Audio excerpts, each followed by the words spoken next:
भक्तों, चैत्र नवरात्रि में भूल कर भी ना करें। यह 3 कम वरना व्रत हो जाएगा खंडित और माता लक्ष्मी आपसे हो जाएगी क्रोधित। इस साल 2025 चैत्र माह में चैत्र नवरात्रि पड़ रही है, जिसमें भूल कर भी आपको यह कार्य नहीं करने चाहिए, वरना आपका व्रत टूट जाता है और आपकी पूजा खंडित हो जाती है। ऐसे में माता लक्ष्मी आपसे नाराज हो सकती हैं और सदैव के लिए आपके घर को छोड़कर जा सकती हैं।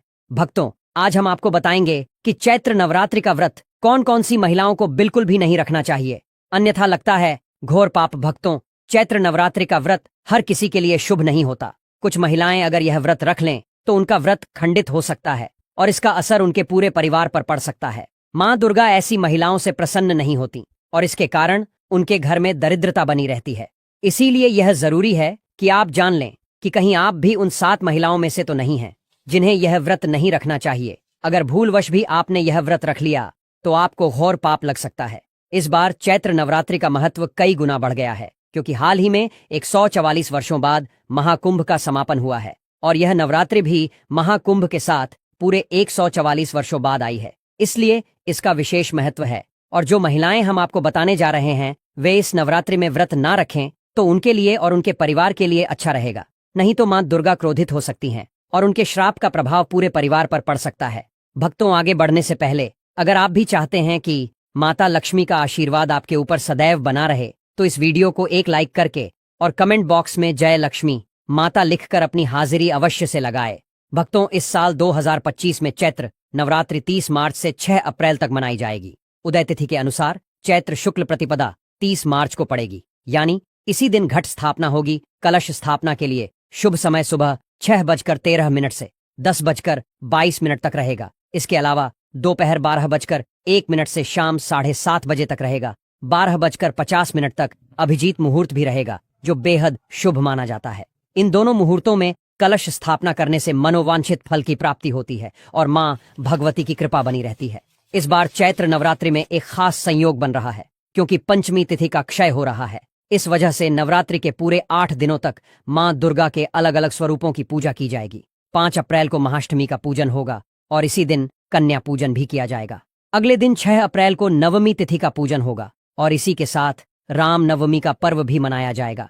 जो भी भक्त नवरात्रि में मां दुर्गा की पूजा शुभ मुहूर्त में करता है उसे कई गुना फल प्राप्त होता है। समस्त देवी देवताओं की कृपा मिलती है और घर में सुख, समृद्धि, धन दौलत तथा शांति बनी रहती है। मां दुर्गा के आशीर्वाद से गरीबी और दरिद्रता का नाश होता है और परिवार में खुशहाली आती है। चैत्र नवरात्रि हिंदू धर्म में बहुत ही महत्वपूर्ण व्रत माना जाता है। इस दौरान महिलाएं और पुरुष मां दुर्गा की आराधना करते हैं और व्रत रखते हैं। लेकिन क्या आप जानते हैं कि कुछ महिलाओं के लिए यह व्रत रखना उचित नहीं होता? अगर वे इस व्रत को रखती हैं तो उन्हें मां दुर्गा के क्रोध का सामना करना पड़ सकता है। इसलिए जरूरी है कि वे इस बात को समझें और इस व्रत को रखने से बचें, ताकि उनके परिवार पर कोई संकट न आए। मान्यताओं के अनुसार आज हम जिन महिलाओं के बारे में बात करने वाले हैं उन्हें नवरात्रि के व्रत से हमेशा दूर रहना चाहिए, नहीं तो आपके साथ कुछ बुरा हो सकता है। आपका पति किसी संकट में आ सकता है, घर में दरिद्रता का वास हो सकता है, माता लक्ष्मी हमेशा के लिए घर छोड़कर जा सकती है। तो चलिए जानते हैं। भक्तों, शास्त्रों के अनुसार अगर आप चैत्र नवरात्रि के दिन किसी भी व्रत को दिखावे के तौर पर करते हैं तो यह घोर पाप माना जाता है। ऐसा करने से आप देवी देवताओं का मजाक ही नहीं उड़ाते, बल्कि आप पाप के भागीदार भी बनते हैं। दुर्गा माँ ऐसे लोगों से कभी प्रसन्न नहीं होती, बल्कि उसको बर्बाद कर देती है। माँ दुर्गा तभी प्रसन्न होती है जब आप सच्चे दिल से उन्हें पुकारते हैं, पूजा पाठ और शास्त्रों का पालन करते हैं। भक्तों, तलाकशुदा महिला, शास्त्रों के अनुसार जो महिला तलाकशुदा है, जिसकी उसके पति से अनबन बनी हुई है, तो वे लोग चैत्र नवरात्रि का व्रत कभी न रखें। ऐसा करने से मां दुर्गा कभी खुश नहीं होती। आपकी जानकारी के लिए बता दें, शादी 2 दिलों का बंधन है, जिसके बंधन में आजीवन रहना होता है, ना कि अलग अलग। दुर्गा मां टूटे हुए जोड़े को कभी स्वीकार नहीं करती।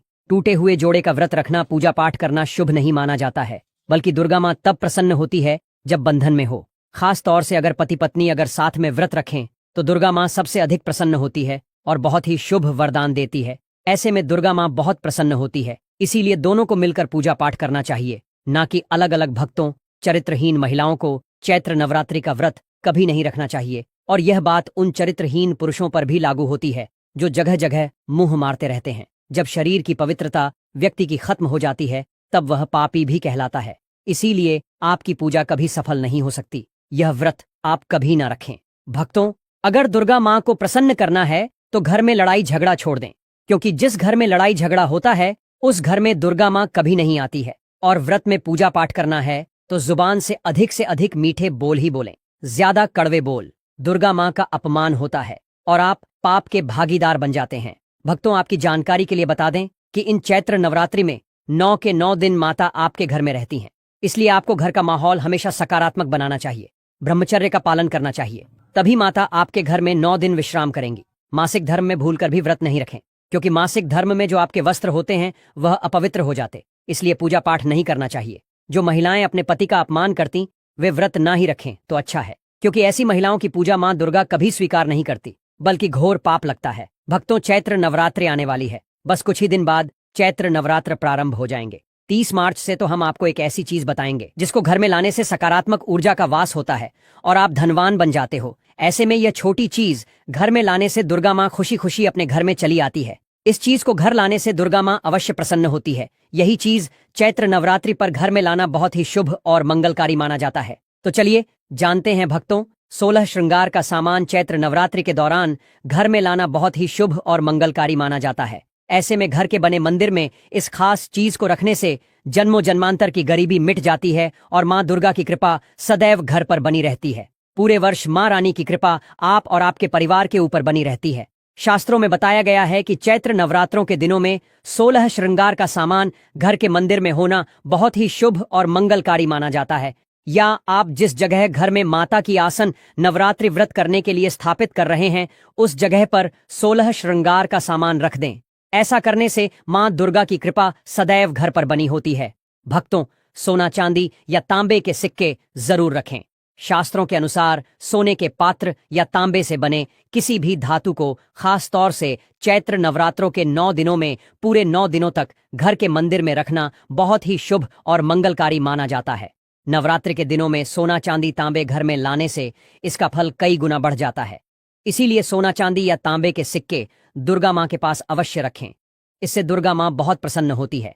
भक्तों, शंख और गंगाजल धर्मशास्त्रों के अनुसार चैत्र नवरात्रों के अवसर पर शंख घर में जरूर लेकर आए। माना जाता है कि जिस घर के मंदिर में शंख नहीं होता तो वहां पर देवी देवता कभी वास नहीं करते। शंख का सनातन धर्म में बहुत ही बड़ा महत्व होता है। नियमित शंख को बजाने पर कई गुना सकारात्मक ऊर्जा प्राप्त होती है और नकारात्मकता ऊर्जा को नष्ट करती है। धन की देवी मां लक्ष्मी अति प्रसन्न होती है। वहीं धर्मशास्त्रों के अनुसार जिस घर के मंदिर में गंगाजल नहीं होता तो वह घर अपवित्र माना जाता है। गंगाजल मंदिर में अवश्य रखा होना चाहिए। यदि आप घर में गंगाजल लाने में असमर्थ हैं तो अपने आसपास किसी पवित्र स्थान, किसी तीर्थ स्थान का पानी लाकर घर में रखें। भक्तों, मोरपंख चैत्र नवरात्रों में मां सरस्वती का प्रिय मोरपंख घर लाकर घर के मंदिर में रखने से कई सारे फायदे हैं। खास तौर से चैत्र नवरात्रों के दिनों में मंदिर में मोरपंख जरूर रखें। ऐसा करने से मां दुर्गा बहुत प्रसन्न होती है। भक्तों, अब बात करते हैं दुर्गा मां को नवरात्रि में कौन सी चीज अर्पित कर सकते हैं। भक्तों, भूल कर भी दुर्गा मां को यह चीज कभी अर्पित मत करना, नहीं तो सारी जिंदगी बर्बाद रहोगे। जिंदगी भर रोने के सिवा कुछ नहीं मिलेगा। भक्तों, नारियल हिंदू धर्म में नारियल को सुख, समृद्धि, धन, श्रद्धा और सम्मान का सूचक माना जाता है। नारियल को श्रीफल भी कहा जाता है। नारियल का हर मांगलिक कार्य में विशेष महत्व होता है। भक्तों, जैसा कि हम सभी जानते हैं कि दुर्गा मां के कई मंदिरों में नारियल से बलि भी दी जाती है और दुर्गा मां के पूजन में नारियल का इस्तेमाल हम सभी करते हैं। खासकर कलश की स्थापना नारियल रखकर ही की जाती है। दुर्गा मां के पूजन में हम नारियल इस्तेमाल करते समय कुछ गलतियां कर बैठते हैं। नारियल कई प्रकार के होते हैं, एक हरा, दूसरा सूखा, जिसके अंदर पानी होता है। जिस नारियल के अंदर पानी होता है, मां रानी के पूजन में सदैव पानी वाला और जटा वाला नारियल ही अर्पित करें। कलश स्थापना में साबुत नारियल होना चाहिए। नारियल चटका हुआ या टूटा हुआ नहीं होना चाहिए, क्योंकि साबुत नारियल ही पूर्ण और पवित्रता का प्रतीक होता है। साबुत नारियल ही सुख समृद्धि का प्रतीक होता है। साबुत नारियल को ही श्रीफल यानी कि मां लक्ष्मी का फल कहा जाता है। चैत्र नवरात्रों में दुर्गा मां के कलश की स्थापना करते समय जटा वाला और पानी वाला नारियल ही कलश पर स्थापित करना चाहिए। साथ ही यह ध्यान रखना चाहिए कि नारियल को सदैव कलश के नीचे लेटाकर रखना चाहिए। घट स्थापना यानी कलश स्थापना करते समय कभी भी नारियल को खड़ा करके नहीं रखा जाता। नारियल को सदैव लेटाकर ही कलश के ऊपर रखा जाता है। साथ ही नारियल को स्थापित करने से पहले आप नारियल को लाल कपड़े में लपेटकर कलश के ऊपर स्थापित करें। शास्त्रों के अनुसार कलश के ऊपर जब सही तरीके से नारियल रखा जाता है और सही प्रकार का नारियल रखा जा, तभी ही व्रत और पूजन का पूर्ण फल प्राप्त होता है। मां दुर्गा के पूजन में तुलसी पत्र का इस्तेमाल करना वर्जित माना जाता है। तुलसी पत्र के अलावा दूर्वा घास भी दुर्गा मां को अर्पित नहीं करना चाहिए। नवरात्रि में आप भगवान गणेश को दूर्वा अर्पित कर सकते हैं। आप भगवान विष्णु जी को तुलसी के पत्ते अवश्य अर्पित कर सकते हैं, लेकिन दुर्गा मां को भूलकर भी तुलसी के पत्ते या दूर्वा अर्पित ना करें। दुर्गा मां को सफेद फूल भी अर्पित ना करें। दुर्गा मां को सदैव लाल रंग के फूल अर्पित करने चाहिए। लाल रंग के फूल दुर्गा मां को अति प्रिय है। खासकर दुर्गा मां को गुलाब और कमल के फूल अति प्रिय हैं। 7 इन गलतियों से होती है घर में धन की कमी। अगर आप उन लोगों में से हैं जो जिंदगी में पैसे कमाने के लिए बहुत ज्यादा मेहनत करते हैं, इन सब के बावजूद भी आपके जीवन में तरक्की नहीं मिल पा रही है, तो वास्तु की कुछ गलतियां इसका कारण हो सकती है। तो चलिए हम आपको कुछ गलतियों के बारे में बताते हैं। वास्तु शास्त्र के अनुसार घर के वास्तु में जरा सी भी कमी रह जाए तो यह सभी सदस्यों के जीवन पर गहरा प्रभाव डालता है।